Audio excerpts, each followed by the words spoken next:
পরীক্ষা প্রস্তুতি ইউটিউব চ্যানেলে তোমাদের সকলকে আর একবার ওয়েলকাম। ডাব্লিউবিপিএসআই, কেপিএসআই যারা মেন পরীক্ষার জন্য অপেক্ষা করছো বা রেজাল্টের জন্য, ডাব্লিউবিপিএসআই বিশেষ করে যারা প্রিলি রেজাল্টের জন্য ওয়েট করছো, অনেকে এখনো ধোঁয়াশার মধ্যে রয়েছে যে সত্যি সত্যি করে খুব তাড়াতাড়ি রেজাল্ট পাবলিশ হবে কিনা, বা কাট অফ নিয়ে চিন্তায় রয়েছে।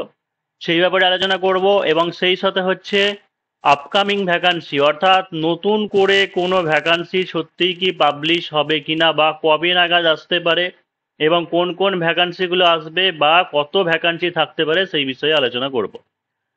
আর যারা হচ্ছে ডাব্লিউবিপিএসআই এর মেন ব্যাচ টু তো যারা অ্যাডমিশন নিতে চাইছে, 7797427474 এই নম্বরে হোয়াটসঅ্যাপে কন্ট্যাক্ট করে নিতে পারো। ব্যাচ 1 ফুল হয়ে গেছিল, মাঝে অ্যাডমিশন ক্লোজ করে দিয়েছিলাম, এখন চাইলে ব্যাচ 2 তে অ্যাডমিশন নিতে পারো। তো দেখে না যে প্রিলিমিনারি রেজাল্ট ডাব্লিউপিএসআই যে অবিশ্বাস্য হলেও সত্যি, হয়তো ভারতবর্ষের ইতিহাসে এরকমটা হতে চলেছে যে অফলাইন পরীক্ষা, আহ, হয়তো 15 দিনের মধ্যে রেজাল্ট। এটা হয়তো ভারতবর্ষ বা পশ্চিমবঙ্গের ইতিহাসে বলতে পারো যে একটা ইতিহাস বা গিনেস বুকে নাম ওঠার মতো ব্যাপার। যে হ্যাঁ, অবশ্যই যে প্রিলি রেজাল্ট সেটা তোমরা যেটা এক্সপেক্ট করতে পারো, সেটা হচ্ছে অক্টোবরের 29 তারিখ থেকে নভেম্বরের 1 তারিখের মধ্যে, অক্টোবরের 29 তারিখ থেকে নভেম্বরের 1 তারিখের মধ্যে অবশ্যই রেজাল্ট পেয়ে যাওয়ার কথা। এবং প্রিলি রেজাল্ট হয়ে গেলে পরে জানো যে পিএমটি পিইটি বেশি দিন সময় থাকে না। কেপিএসআইটা আগে নোটিফিকেশন দিয়েছে, কারণ এখানে প্র্যাকটিস সবাই শুরু করবে বলে, তারপরে ছুটি ফুটি ছিল, এই সমস্ত কারণের জন্য নর্মালি যেটা হয় রেজাল্ট হয়ে যায়, তার 15 থেকে 16 দিনের মাথায় কি হয়, রান হয়। আর এরকম একটা জিনিসও বলেছি যে একটা প্যান্ডেলে দুটো বিয়ের ভোজ হয়ে যাবে, অর্থাৎ কেপিএসআই এর পিএমটি পিইটি এবং সেই একই মাঠে হয়ে যাবে ডব্লিউপিএসআই এর পিএমটি পিইটি।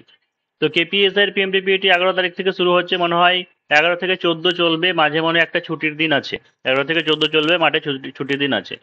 তো ওই 2-3 দিন গ্যাপ দিয়ে মোটামুটি ডব্লিউপিএসআই 17 তারিখ থেকে হয়তো মাঠ শুরু হবে, 17ই নভেম্বর বা 18ই নভেম্বর থেকে ডব্লিউপিএসআই মাঠ শুরু হবে। তাহলে হয়ে গেল মাঠের ব্যাপার। যেটা হবে যে কেপিএসআই যদি ডিসেম্বরের লাস্টে হয়, বা যদি ডেট নিয়ে ক্লার্কশিপের সঙ্গে বা অন্যান্য পরীক্ষার সাথে যদি বিভ্রাটের সৃষ্টি হয়, যদি মনে করে যে না একই ডেটে করবে না এক্সাম, তাহলে সেই ক্ষেত্রে হয়তো ডিসেম্বর জানুয়ারি এরকম মাঝামাঝি হচ্ছে। মানে যাই হয়ে যাক, যে জানুয়ারির সেকেন্ড উইকের মধ্যে এটা জেনে রাখো যে কেপিএসআই এর মেন এবং হচ্ছে ডব্লিউপিএসআই এর মেনও শেষ হয়ে যাবে। জানুয়ারি সেকেন্ড উইকের মধ্যে কেপিএসআই এর মেন পরীক্ষা, ডব্লিউপিএসআই এর মেন পরীক্ষাও শেষ হয়ে যাবে। তাই হাতে একদমই সময় নেই, জোর কদমে প্রিপারেশন শুরু করতে হবে।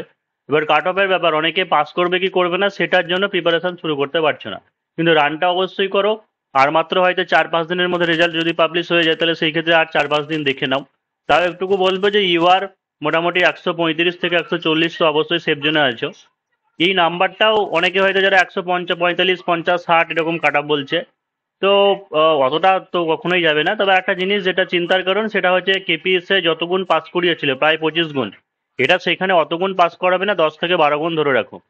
10 থেকে 12 গুণ ধরে রাখো, তাহলে সেই ক্ষেত্রে যেটা আমি 130-এ হয়ে যাওয়ার সম্ভাবনা একটা বলেছিলাম, সেটা হয়তো নাও হতে পারে, 135-এ হয়তো পেতে হতে পারে। বাদ বাকি কিন্তু অন্যান্য যারা রিজার্ভ ক্যাটাগরিদের তুলনামূলক কিন্তু অনেক কাট অফ কম যাবে। ইডব্লিউএস বা SC ST এদের যে কত কম যাবে সেটা রেজাল্ট এলেই বুঝতে পারবে। তো যাই হোক, এই ব্যাপারে কাট অফ নিয়ে তো আমি এখন জলঘোলার করতে চাইছি না, যেটা যা তোমাদের মনে হবে, যারা শিওর মনে হচ্ছে পাস করবে তারা অবশ্যই প্রিপারেশন করতে পারো, বাকিরা কিন্তু অবশ্যই রান প্র্যাকটিসটা অবশ্যই করতে থাকো। হ্যাঁ, এবার আর একটা জিনিস বলছি যে এবার হয়তো যারা পরীক্ষা যাদের খারাপ হয়েছে, মানে শিওর বুঝতে পারছো যে প্রিলি পাস করবে না বা হয়তো দেখা যাচ্ছে যে মেনেরও প্রিপারেশন শুরু করছো কিন্তু হয়তো পাস করতে পারছো না, চিন্তার কিছু নেই। তার কারণ হচ্ছে যে নতুন করে আবার সুবর্ণ সুযোগ, নতুন করে আবার ভ্যাকান্সি আসতে চলেছে, যেখানে প্রায় ডব্লিউপি কনস্টেবলের প্রায় 13,000, এখনো পর্যন্ত বলতে পারো হয়তো সব থেকে বেশি ভ্যাকান্সি থাকবে, ডব্লিউপি কনস্টেবলের প্রায় 13,000 প্লাস ভ্যাকান্সি থাকবে। ডব্লিউপি এসআই যেটা এখন 1131 ভ্যাকান্সি যেটা রানিং আছে, 1131, অর্থাৎ এর থেকেও বেশি ভ্যাকান্সি, যে 1300 ডব্লিউপি এসআই আসার সম্ভাবনা আসবে। কেপি কনস্টেবল যেটা, সেটা হচ্ছে প্রায় 5,000 ভ্যাকান্সি শূন্যপদ আছে। এবং কেপিএসআই এর ক্ষেত্রে আবার নতুন করে কেপিএসআই 600। দেখো, এই যে ভ্যাকান্সিগুলো, অবশ্যই হ্যাঁ, যে আজকে 1-1.5 বছর আগেও বলেছিলাম যে ভ্যাকান্সিগুলো আছে, কিন্তু প্রত্যেকে তোমরা জানো যে ওবিসি সংক্রান্ত কেসের জন্য যতদিন না পেন্ডিং গুলো ক্লিয়ার হয়েছে ততদিন তো ভ্যাকান্সি আসবে না। আর প্রত্যেকটা ডিপার্টমেন্টের নিয়ম হচ্ছে এটাই যে প্রত্যেকটা পরীক্ষার হয় তোমার মেন পরীক্ষা নিয়ে বা মেন পরীক্ষার রেজাল্ট করে দেওয়ার পরে ইন্টারভিউ নিয়ে কি হয় আবার নতুন করে ভ্যাকান্সি পাবলিশ করা হয়। এটাই হচ্ছে একটা প্যাটার্ন বলতে পারো, প্রত্যেকটা ক্ষেত্রে দেখবে। এর আগে যে ডব্লিউপিএসআই হয়েছিল সেই ডব্লিউপিএসআই মেন হয়ে যাওয়ার পরে যখন ইন্টারভিউ হয়েছিল বা ইন্টারভিউ শুরু, সেই সময় তো নতুন করে ভ্যাকান্সি ছেড়েছিল। তো এটাই হচ্ছে জানুয়ারি মাসের মধ্যে তোমার ডব্লিউপি কেবি কমপ্লিট হয়ে যাচ্ছে, অর্থাৎ ওই জানুয়ারির মাঝামাঝি বা ওই সময় থেকে দেখবে যে ফর্ম ফিল আপের বা নোটিফিকেশনের ডেট দেবে। আর সব থেকে বড় কথা যেটা, সেটা হচ্ছে ভোট ব্যাংক, অর্থাৎ হচ্ছে ইলেকশন। তো নির্বাচন এলেই কি হয় যে এদের বেশি বেশি করে ভ্যাকান্সি দেওয়ার কথা মনে পড়ে, সেটা সবাই জানো। কিন্তু হয়তো প্রসেসিং আবার পরে দেরি হতে পারে, অনেক ভোটের পরে যা প্রসেসিং শুরু হবে, ভোটের পরে সব হবে। তবে এবার আশা করি অতটা দেরি হবে না, কারণ ওবিসি সংক্রান্ত ব্যাপারটা আশা করি সব মিটে গেছে। এবং এক্সাইজ, এটা এক্সাইজ 2000 আছে মানে কি এখানে এক্সাইজ এসআই প্লাস হচ্ছে এএসআই প্লাস হচ্ছে কনস্টেবল, তিনটে এখানে মিলে আছে। তো এসআই, এএসআই এবং কনস্টেবল মিলে হচ্ছে 2000। তো মোটামুটি ধরে রাখতে পারি এসআই তে খুব একটা বেশি ভ্যাকান্সি থাকে না, এসআই হয়তো 200 থেকে 250 মতো এরকম ভ্যাকান্সি থাকবে। এএসআই যেটা, এএসআই মোটামুটি 500 বা 600 এরকম বা 550 এরকম একটা ভ্যাকান্সি থাকতে পারে। আর বাকিগুলো হচ্ছে কনস্টেবলের 1300-1400 মতো থাকবে। আর সিভিল ডিফেন্স যেটা এসওআই, স্টাফ অফিসার কাম ইন্সট্রাক্টর, স্টাফ অফিসার কাম ইন্সট্রাক্টর, এটাও 2019 সালের লাস্ট রিক্রুটমেন্ট হয়েছিল। এটা হচ্ছে গ্র্যাজুয়েট লেভেলের মতোই, যেখানে মেন পরীক্ষা বেশ কঠিন হয়। ওখানে পেপার 1, পেপার 2, পেপার 3 150 নম্বর করে 450 নম্বরের মেন পরীক্ষা হয়। তো এটা অনেকটা বেশ টাফ বলতে পারো, এবং অনেকটাই সিভিল জবের মতোই জব, মানে এক্ষেত্রে চাপ কম থাকে এসআই ফেসআই এর তুলনায় অনেকটাই। তো এইখানেও একটা কম্পিটিশন তুলনামূলক কম বলতে পারো, কারণ এই জায়গাতে অনেক বেশি মানে স্ট্যান্ডার্ড কোশ্চেন হয়, পরীক্ষা হয়, কিন্তু সেই তুলনায় হয়তো সবার ঝোঁক এখানে থাকে না। সেই কারণে সিভিল ডিফেন্সের এটাতে বলতে পারো একটা সুবর্ণ সুযোগ থাকবে ভালো ক্যান্ডিডেট যারা আছে তোমাদের জন্য।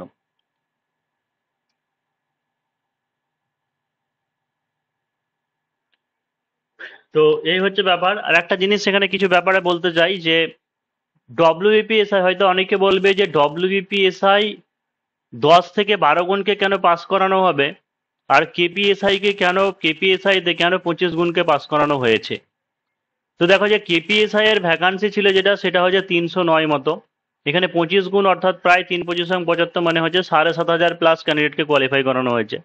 ডব্লিউপিএসআই এর যেটা ভ্যাকান্সি রয়েছে 1131, এর থেকে 10 থেকে 12 গুণ যদি পাস করানো হয়, তাহলে মোটামুটি ধরে রাখতে পারো 12-13 হাজার ক্যান্ডিডেট হয়তো কোয়ালিফাই করানো হবে।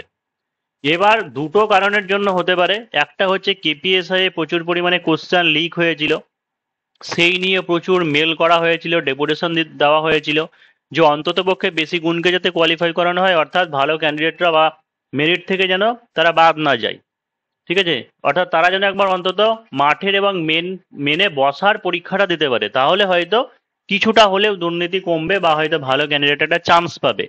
তো এই জিনিসটা, লজিকটা হয়তো বোর্ডের ভালো লেগেছিল, বা তারা সত্যিটা বুঝেছিলেন বলেই হয়তো 25 গুণ এত ক্যান্ডিডেটকে কোয়ালিফাই করেছে। বা একটা হতে পারে যে কম ভ্যাকান্সিতে আবার যদি 10 গুণকে পাস করায় 3,000 ক্যান্ডিডেট, এমন হতে পারে যে হয়তো মাঠে দেখা গেল যে ভালো ক্যান্ডিডেটরা শুধু পাস করলে ওরা হয়তো রান ফান কেউ প্র্যাকটিস করেনি বা হয়তো রানে অনেক ছেটে গেল, এরকম একটা ব্যাপার হতে পারে।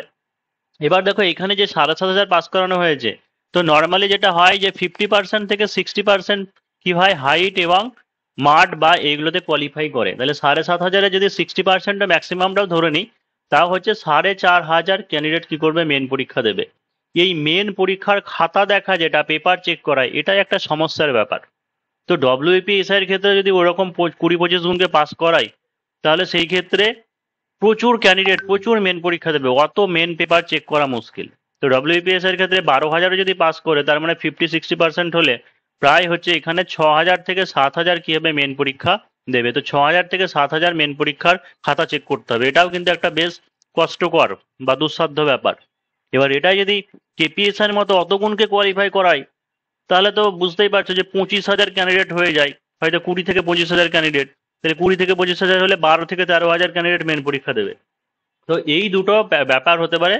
সেই আর তাছাড়া বরাবরই দেখা যায় যে পুলিশ বোর্ড সবসময় 10-12 গুণ এরকমকেই মানে পাস করায় মাঠের জন্য। কেপিএসআইটা ব্যতিক্রম হয়েছে ওই কারণটার জন্যই, যে কোশ্চেন লিকেজ বা ওই ব্যাপারটা, সেটার জন্য জন্যই হতে পারে, ডেপুটেশন বা হচ্ছে মেল টেল করার জন্য। তো এটাই ব্যাপার। তো অবশ্যই সবাই আশাবাদী থাকো এবং হচ্ছে জোর কদমে মাঠ এবং হচ্ছে মেনের প্রিপারেশন শুরু করো। যারা কম নাম্বার আছো, অনেকে মিরাক্কেল কিছু হয়ে যেতে পারে, তার কারণ হচ্ছে এবারে যথেষ্ট স্বচ্ছতার সাথে পরীক্ষা হয়েছে, কোনো কোশ্চেন লিক বা এরকম কিছু গল্প শোনা যায়নি, হয়ওনি আশা করা যায়। তো সেই কারণের জন্য কাট অফ হয়তো দেখা যেতে পারে যে অনেক কাট অফ কম হচ্ছে, কারণ এতদিন পর্যন্ত প্রতিটা পরীক্ষাতেই কোনো না কোনোভাবেই বেশ কিছু ক্যান্ডিডেট হয়তো কোশ্চেন পেয়ে যেত বলেই কাট অফ এত বেশি হতো বলেই মনে হচ্ছে। তো যাই হোক, আশাবাদী থাকো। যদি চ্যানেলটা ভালো লাগে তাহলে অবশ্যই সাবস্ক্রাইব করে রাখতে পারো। আর আগামী দিনে নেক্সট ভিডিও যেটা আসবে সেটা হচ্ছে ডব্লিউপিএসআই বা কেপিএসআই রোড ম্যাপ। ঠিক আছে, ডব্লিউপিএসআই কেপিএসআই এর রোড ম্যাপ নিয়ে আলোচনা করব। এটা পেড ক্লাসে অলরেডি আলোচনা হয়েছে। যারা পেড ক্লাস নিতে পারোনি, ঠিক আছে, তাদের জন্য অবশ্যই ফ্রি ক্লাস এটা বলে দেবো, নিজেরা বানিয়ে নেবে তোমরা। দু একটা আমি ডেমো দেখিয়ে দেবো যে কেমন ভাবে কি করতে হবে।